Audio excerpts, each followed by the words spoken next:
Hi மக்களே, எல்லோரும் நல்லா இருக்கீங்க நம்புகிறேன். இன்றைக்கி ஒரு குட்டி விலாக் தான் உங்களோட நான் ஷேர் பண்ணுறேன். ஸோ காலையில் பார்த்தீங்கன்னா பசங்களை நம்ம ஸ்கூலுக்கு அனுப்புறது, காலையில் லஞ்ச் ப்ரிப்பரேஷன், ஸோ இது எல்லார் வீட்லேயும் நார்மல் நடக்கிறது தான் காலையில்.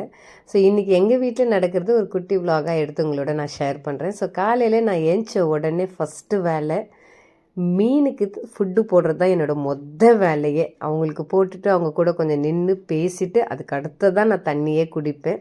ஸோ தண்ணி குடிச்சிட்டு அதுக்கப்புறம் கொஞ்சம் நேரம் மொட்டை மாடிக்கு போவேன். ஸோ டெரஸ்க்கு போயிட்டு கொஞ்சம் ஒரு ஃப்ரெஷ் ஏர், அது பார்க்கும்போது ரொம்ப அழகாக இருக்கும். அந்த காக்கா எல்லாம் பறக்கிறது, அந்த குருவி சவுண்ட்ஸ் எல்லாம் சூப்பராக இருக்கும். ஸோ அதெல்லாம் பார்த்துட்டு அதுக்கப்புறம் ஒரு 10 மினிட்ஸ் நம்மளுக்காக நம்ம டைம் ஸ்பெண்ட் பண்ணிக்கிறது ரொம்ப நல்லது. காலையில் அந்த ஃப்ரெஷ் ஏர் வாங்கும்போது நம்மளோட ஹெல்த்துக்கும் ரொம்ப ரொம்ப நல்லது. ஸோ அதுக்கு அடுத்து வந்தாச்சு. அப்புறம் பார்த்திங்கன்னா இன்றைக்கி என்னோடய பையன் தயிர் சாதம் தான் கேட்டான். அதனால் தயிர் சாதம் தான் இன்றைக்கி ப்ரிப்பரேஷன் பண்ண போகிறேன். தயிர் சாதமும் உருளைக்கிழங்கு அது கூட காம்பினேஷன் அடிச்சிக்கவே முடியாது. சின்ன பசங்கள்லேருந்து பார்த்திங்கன்னா பெரிய ஆள் வரைக்கும் எல்லாரும் விரும்பி சாப்பிட்றது ஒரு தயிர் சாதம் உருளைக்கிழங்கு பொரியல் தான். ஸோ நம்மளும் ஸ்கூல் லைஃப்பில் நிறைய வாட்டி அதை எடுத்துகிட்டு போயிருக்கோம். ஏன்னா ஈஸியான வேலை காலையில் டக்குன்னு முடிக்கிறது அதுதான் இருக்கும். தயிர் சாதத்துக்கு எப்போவுமே நம்ம நார்மல் டெய்லி செய்கிற சாப்பாடோட கொஞ்சம் வேக வச்சா நல்லாயிருக்கும் தயிருக்கு.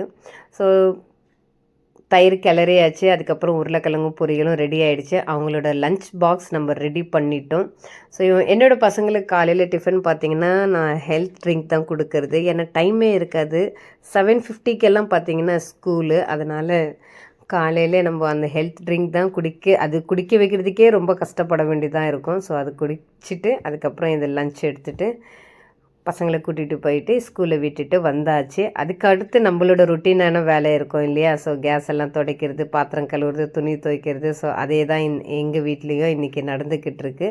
ஆனால் பெரிய ஒரு கடுப்பான வேலை எனக்கு பார்த்திங்கன்னா இந்த கேஸ் துடைக்கிறது தாங்க ரொம்ப பெரிய வேலையாக இருக்கும். உங்களுக்கு இதே மாதிரி லேசியான வேலை எது இருக்குது அப்படின்னு சொல்லிட்டு மறக்காமல் கமெண்ட் செக்ஷனில் சொல்லுங்கள். ஸோ அடுத்து நம்மளோட பாத்திரம் எல்லாம் கழுவிட்டு சிங்கெல்லாம் கழுவி முடிச்சுட்டு அந்த கிச்சன் க்ளீன் பண்ணாவே நம்மளுக்கு ஒரு பாதி வேலை முடிஞ்ச மாதிரி இருக்கும். இல்லாட்டி அந்த கிச்சனை பார்க்கும்போதெல்லாம் நம்மளுக்கு தலைகிருன்னு சுற்றிக்கிட்டே இருக்கும். ஸோ அது அந்த கிச்சன் மேடையிலேருந்து எல்லாம் கம்ப்ளீட்டாக கிச்சன் முடிச்சுட்டு தான் நம்ம அடுத்த வேலையை ஸ்டார்ட் பண்ணுவேன். நான் எப்போவுமே இப்படி தான். ஸோ அடுத்து வீட்டெல்லாம் பெருக்கிட்டு வீட்டை தொடச்சி எடுத்துட்டாவே அடுத்து ஒரு பாதி வேலை முடிஞ்ச மாதிரி தான். ஸோ பசங்க இருக்கிற வீட்டில் எப்போ பார்த்தாலும் பிச்சின்னு இருக்குன்னா சாக்லேட்ஸ் எல்லாம் சாப்பிட்டு அங்கங்கே போடுறது அந்த மாதிரி நடக்கும். அது எல்லார் வீட்லையும் காமன் தான். ஸோ நம்ம அது தொடச்சிட்டே இருந்தால் தான் நம்மளுக்கும் கால் வைக்கும்போது நல்லாயிருக்கும்.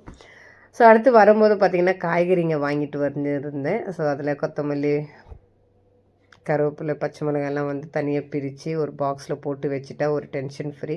இந்த வீடியோ உங்களுக்கு பிடிச்சதுன்னா மறக்காம ஒரு லைக் பண்ணுங்கள். என்னோடய சேனலை சப்ஸ்கிரைப் பண்ணுங்கள். தேங்க்யூ.